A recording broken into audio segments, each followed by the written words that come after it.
on the nation's economy. We quickly move on to our next session. We have tweaked the session order a little. So now we would have the infra and manufacturing making progress in India conversation with Dr. Shuman Mukherjee. He is the Director General of the Bhawanipur Education Society and also an esteemed member of our Economic Affairs Committee of the Bengal Chamber of Commerce and Industry. And along with him, I would also request Mr.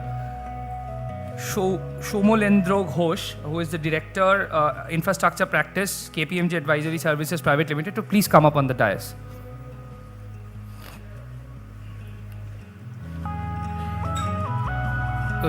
Ladies and gentlemen, for your benefit, I would explain the structure of this session. It is a conversation between the two of them.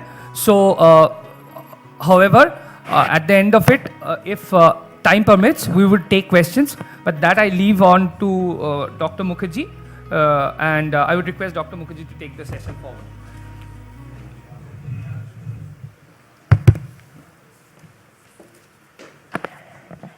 Good morning and welcome to this session, which is rather complex for most thinkers now, because as far as I'm concerned, this used to be a debate in the 60s and 70s decade where for development economists, whether directly productive activities is more important than social overhead capital. And that's exactly the topic for discussion today. We are discussing infrastructure and manufacturing making progress in India. A lot of water has flown in the Ganges since then. Now, it's not agriculture and industry that has the major share of GDP, it is the services sector. So if I look at it from that point of view, the parameters that we look for when it comes to infrastructure has a more broader bandwidth, not just roads and railways and power and communication, but more on telecommunications and journeys outside, which is ports and railways and airports and other such matters. But there are some very interesting issues that we are going to raise today, and it's for you to take the questions forward.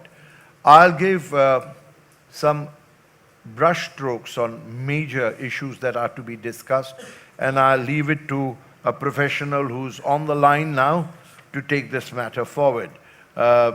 That's Mr. Shomolendro Ghosh. To begin with, fixing infrastructure and power bottlenecks. You know, if you go back in the 60s decade, Calcutta was famous for the flight of industries on two grounds, labor issues, and the other is load shedding. Happily, we've forgotten those days. If there's something which has happened under the present regime, and remarkably at that, is there's been a phenomenal growth of infrastructure. Over the last 4 years, there's been almost a 75% increase in investment across the country. But it raises more questions than actually we can look at. The questions are, has it happened equally in every state? And if not, what are the issues? What are the bottlenecks that have stopped infrastructure growing the way it should? But if you take a state like Jaipur or even in Northeast, one of the reasons I believe Manipur has swung the way it has and the northeastern countries is because on the ground there's huge development of infrastructure, which they have not seen for the last 70 years. If I've got to take away the mistake or let's say the problems of demonetization and GST and say what is the startling point about achievements there, undoubtedly we have made great steps on digitalization, which again is a part of modern infrastructure. So if I look at digitalization, power, the Ujala scheme, if I look at infrastructure, we are looking at a very important green patch. However, for development economists, there are two approaches to growth. One is what's called balanced growth, simultaneous development of both sectors, where the demand from one sector is equal to the supply of the other sector. The other is where we look at unbalanced growth, where we save on decision making, create more of one excess capacity through infrastructure, so that you create an opportunity for the development activities to take place. And that's the DPAs. So we were debating which is a better strategy. Unhappily, the Government of India and the Planning Commission adopted for balanced growth strategy. But if you look at some of the models of economic development, Hirschman particularly, he would have been a proponent of unbalanced growth. Create more of one, and in like a seesaw advance, allow the other to grow. Today we are facing that situation in Bengal, as well as in the country. We have a rather well-developed infrastructure. But what is lagging behind is manufacturing, is production. And that is why employment seems to be a problem. That's why social issues are such a problem. If you look at the rural side, there's been a sea change from what it was and what it is. There's no doubt about it, because the popularity of both the local government and to a large extent the unpopularity of the central government with the rural masses has been on financial issues rather than the infrastructural issues. I mean, there has been a deepening of resources in the rural side by both central policy and state policy. And they've realized, apart from taking care of the people per se on equity, which we refer to as financial inclusion, the point remains is unless we look into the rural side deeply, we would not be able to translate the votes that matter ultimately in elections. So there's a political rider to this. However, when you have more of infrastructural development, if you have that, then there is two economic problems that result. One is that of inflation, because today's investment will not be translated in tomorrow's output. So what I invest, and that's not just a factory, that's several crores of rupees getting into the market, which will, through multiplier effect, increase and push the demand. And if there's no supply corresponding to it, then prices will rise. And there will be a sense of excess capacity created in manufacturing, which we notice there is. And there's going to be also a problem of if the farmers, and that's what your last session was all about, are not adequately compensated, there'll be an uprising in the rural side. So the delay in projects, and I believe the Government of India has this project implementation model called Pragati, where they monitor the policy and the projects of the Government of India, is the main cause of the problems of India today. We had a speaker from Niti Aayog, Mrs. Kullar, who came and said, it's not investment per se, but the delay in investment. And we've seen it repeatedly in our own country, in our own state. The number of years that takes the metro rail, for instance, to be executed. We perhaps see it as a glitch which is politically there, but the issue is much more deeper. So much of investment, so much of R&R required, and so much of anxiety created, apart from pollution, etc., in not being able to rehabilitate these people. So what happens then? So where are we in terms of project implementation? And if you are not going to have the project implementation and the R&R in place, there's no point talking about infrastructure. The third area is finance. Who's going to bail us out? And I need to tell you, there's a difference between public eye and private eye. The public eye has a vision which can see the future. The private eye wants a quicker return. So if you're going for a PPP model, invariably, the private spenders would say, how am I going to get this back? If there's a delay in project, they have to wait 20 years. If there's no delay in projects, even then there is a government rider on how much you can charge on toll taxes. And there's a further rider how much is given to them in terms of their contribution. One of the things which has fallen on its face to a large extent, and I'll ask my colleague to perhaps corroborate on that, is the PPP model, which should have worked, ought to have worked, take private funds and their expertise, use government interventions to promote it, and then you have the PPP model on road. But that hasn't happened. The other issue is the political issue, that there's disparity between states.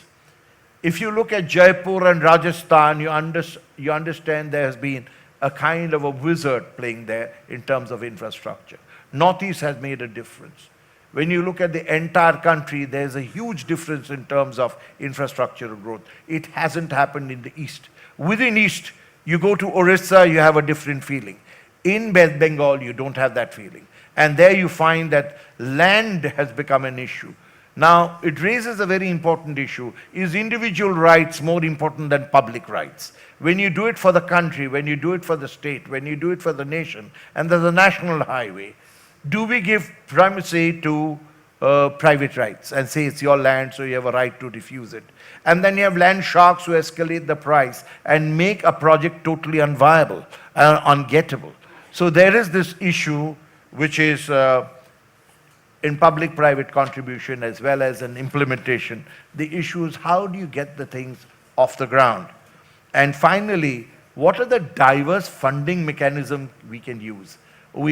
How much can banks lend? One of the issues that perhaps has stopped the key speaker from coming today is the government's earnestness to have access to the contingency fund. It's another issue whether it should be or should not be done. But this need arises because there has been wrong, let's say, speculation on funding the wrong sectors, which has led to huge NPAs. If Mr. Basu was here, and I know him rather intimately because he's like a brother to me, he would say, well, don't look at the NPAs that way because major part of it is interest.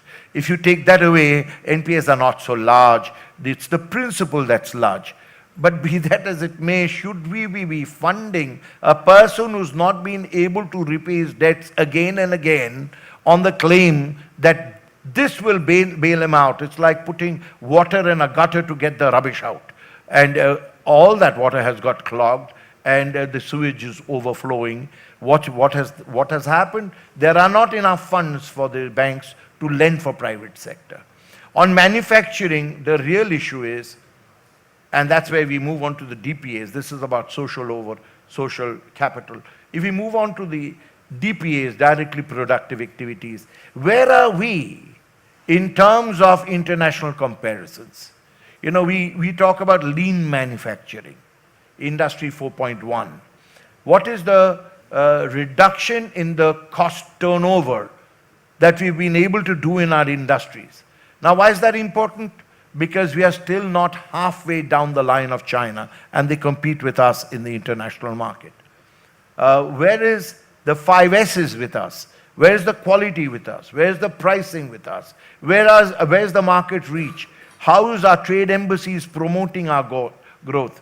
Because somehow we've been short-sighted in believing the job of industry is to create jobs. But the job of industry is A, to create profits, and B, which none of the recent policies have actually addressed, increase foreign exchange. And that does not come by just exports. Even small industries must learn the habit of earning foreign exchange. And that doesn't come by producing different things and exporting it. It can come from small things like processing it. Now, who would take you as a subcontractor? So where is our pitch in subcontracting? Now, if I take the 3 things together, the thrust of what we should do, I'm absolutely convinced that SOCs is important because that was the lacuna in 60s and 70s. Happily, we have crossed that bridge. But at a huge cost, we've not been implementing it properly. And then the DPAs, which we've neglected, and it's moved on to the services sector. So if I've got to talk about infrastructure, we need to talk about the infrastructure that aid and promote services. So where are we with regard to ports? We started with a handicap as far as Haldia ports is concerned. Apart from silting, the fact is new ports have come in and they are viable, but our own port is still not where it should have been. And that could have given us a gateway to a lot of other land-trapped economies like Bhutan, like Nepal, and others that could have used the Haldia port to export things. On services, where are we in terms of digitalization? We have done remarkably well in terms of ease of doing business, or else World Bank would not have pushed us from 142 to 100, and last year we were ranked 77. So digitalization has happened. If someone asked me, "Achhe din aaya kya?" I would say it's like opening the gates of a garden, but you have to enter the garden. Where is the translation of ideas and vision into action? And somehow, capital is hesitant to enter. So manufacturing is not picking up, agriculture is not picking up, the infrastructure is there, there is everything done, services is picking up, but not to the extent we could, either in terms of medical tourism, environmental hazards, or in terms of tourism for tourism's sake. And the last point I'd like to make is India has a rather voluminous trade. But you'd be surprised that even our own trade, even shipping, is not done by our own liners. So there's huge scope there. Less than 0.5% of world trade belongs to India, and less than 3% of our traded products is not sent in our liners or airlifters.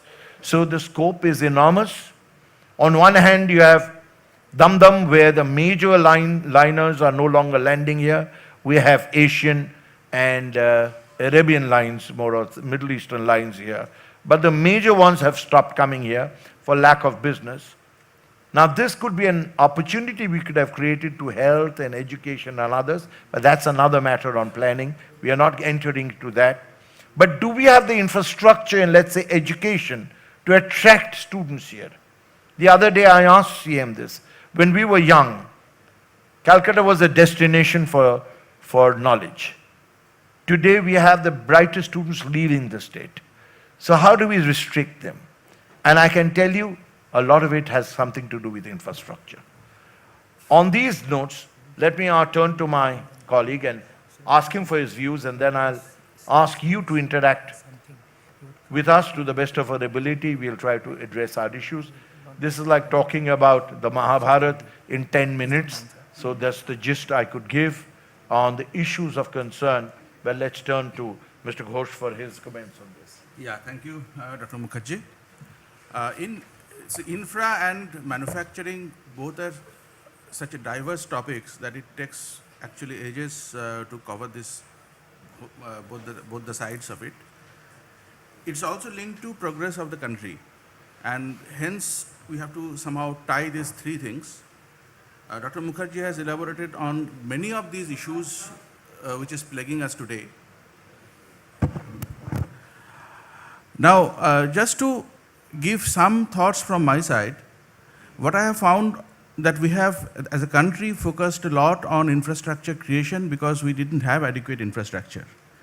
And now, because of some of the large programs that government has taken, both at central as well as even state level also, and generally money is being spent on infrastructure in terms of creating new roads. You take Bharatmala, a program like Bharatmala has been conceptualized.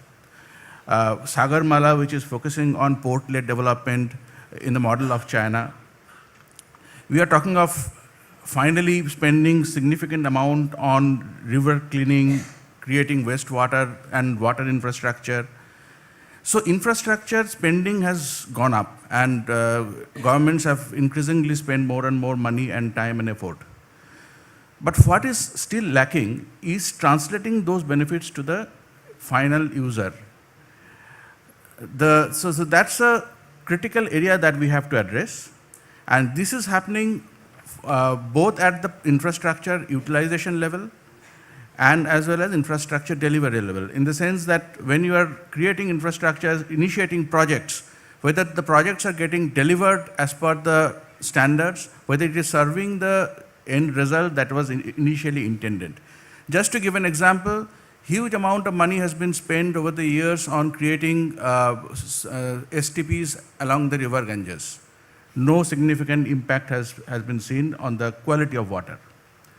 Just to say a common man's perception. Now, I come from a small town in West Bengal, And I remember in my childhood days, I used to take around 2 hours to come to Calcutta. Today, if you look at after 30, 40 years, if you look at the timetable, the time allotted in timetable for the same trip has remained 2 hours. For some trains, it has gone up to 2 hours, 10 minutes, 2 hours, 20 minutes. So we have made significant advancement in terms of infrastructure, in terms of our technology. However, end result for a common man has not really significantly changed in some areas.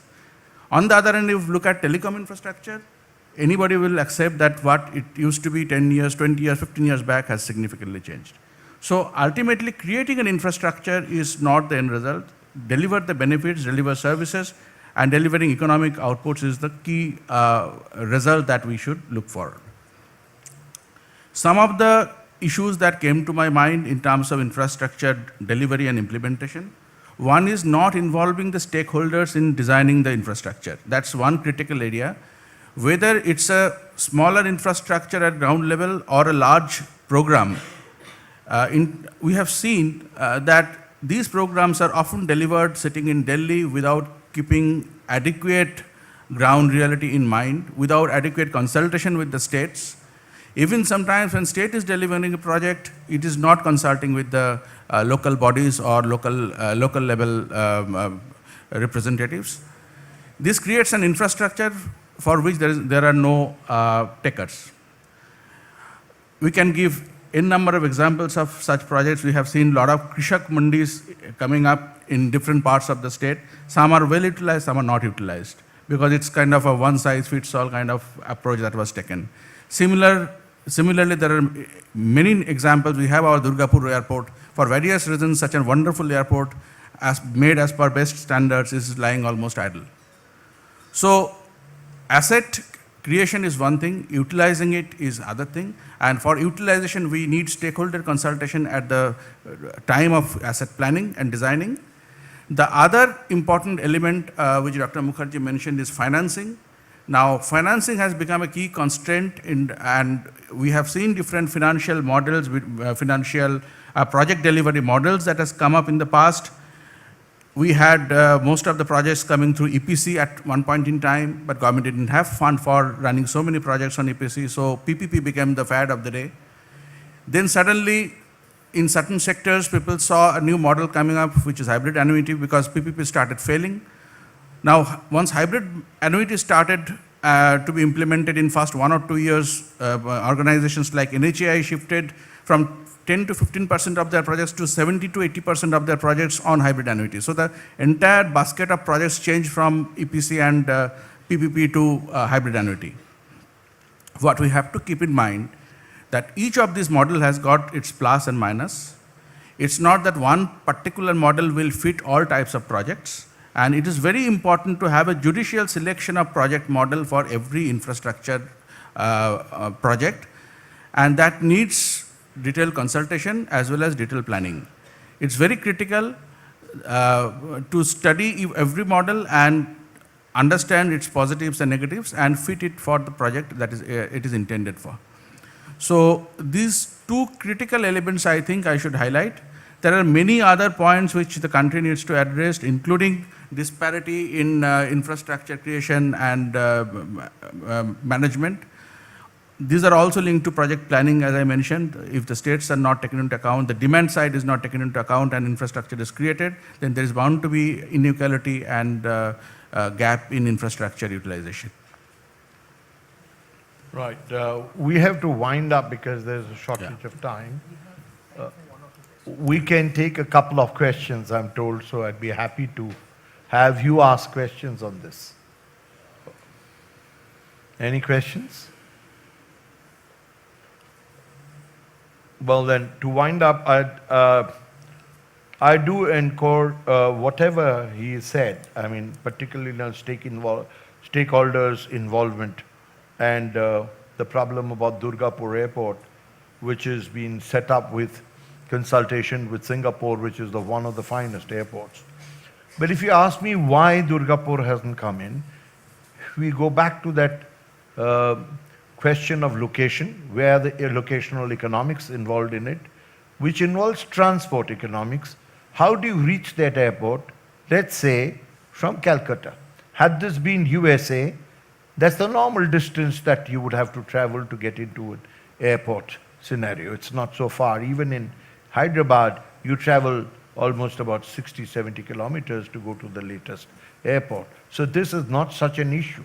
But the road system, other than the express highway, and then taking it there is an issue. And that has not been broadened.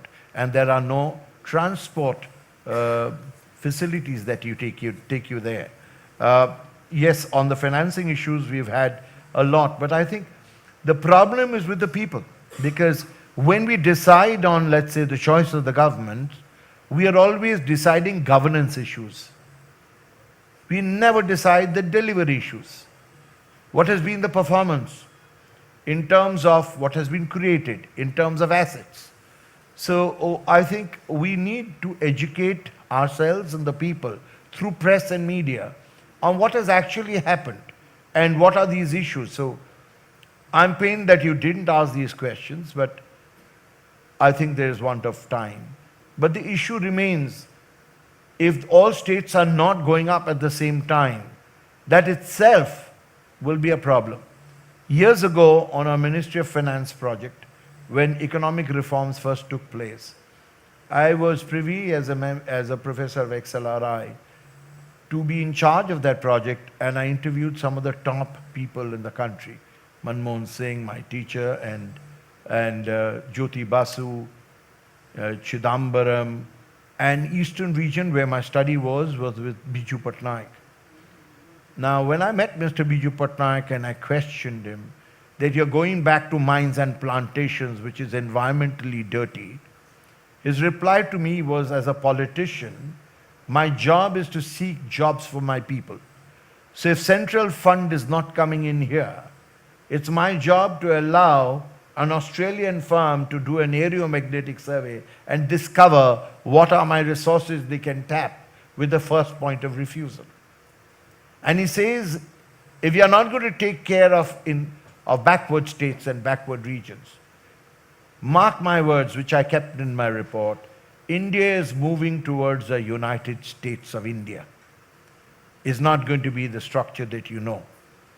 And if you look at the growth of regionalism and provisionalism that's taking place now politically, I think he had a black tongue. We are actually moving towards that because each state, each region is choosing its own leader. So what happens to the strong united front that we need in India? So if that's the issue, then the issues of performance and delivery cannot be restricted on state issues. It has to be a national issue because we are all one nation, one state, and the delivery should be equal for all. And whether there's a national cause for creating a highway, no one's property can be seen as his own. I think there the legal situation must change. It has to be for the national cause. So if the ports have to be developed in a particular way, it cannot just be a state subject. It has to be with central interference. If airports have to be developed, then just like we force a local liner to do two uneconomic shifts in Northeast Asia or Northeast India,